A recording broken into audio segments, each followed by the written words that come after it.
Aujourd'hui, nous allons parler de comment bien exécuter une vision, une stratégie, quand on est une startup ou même tout simplement quand on est un entrepreneur et qu'on a des actions à dérouler, des actions qui sont précises pour atteindre notre objectif.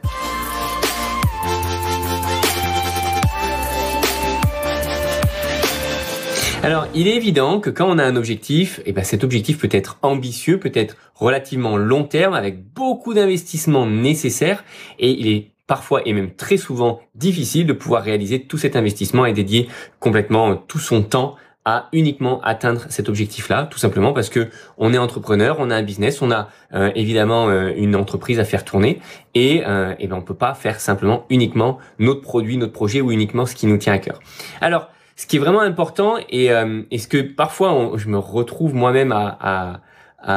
parfois dévier légèrement de ma stratégie, c'est qu'il est essentiel de continuer à avancer en direction de cette stratégie, en direction de cette vision, même si on doit ralentir le rythme. Et c'est complètement OK de ralentir le rythme, c'est OK de ne pas être full-time sur le développement de ton produit, full-time sur la communication et sur notre stratégie long terme, mais aussi d'être sur parfois du service, sur des petits side projects qui peuvent tout simplement ramener du cash rapidement, tout simplement parce que ça fait tourner l'entreprise et ça peut permettre d'aller beaucoup plus loin en longueur parce que une startup, par définition, c'est risqué en cas de startup.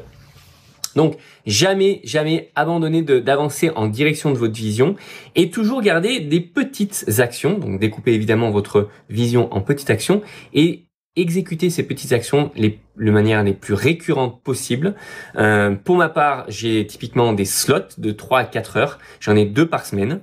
Un slot qui est dédié à la communication, un slot qui est dédié au produit. Et typiquement, c'est un de ces 2 slots qui est récemment,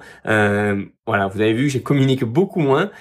qui a été impacté, tout simplement parce que je voulais avancer sur les produits, je voulais avancer sur du cash et faire avancer mon entreprise, la faire grossir, et pour pouvoir plus investir, évidemment, j'ai dû libérer un peu du temps, mais ce qui me ralentit autrement. C'est-à-dire que là, typiquement, sur une chaîne YouTube ou sur un podcast,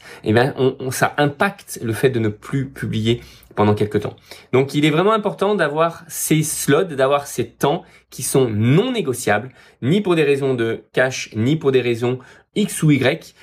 Il faut absolument qu'on réalise certaines actions pour avancer chaque semaine des petits pas en direction de notre vision. C'est pour moi essentiel et je reviens on track à exécuter mes tâches en direction de cette vision-là, en direction des produits et des entreprises que je mène pour absolument ne pas déroger à ces slots qui sont essentiels pour réaliser une vision. Et c'est ça qui fait la différence entre une startup, un entrepreneur qui va créer un produit, qui va chercher à créer quelque chose de scalable et simplement une société de service qui va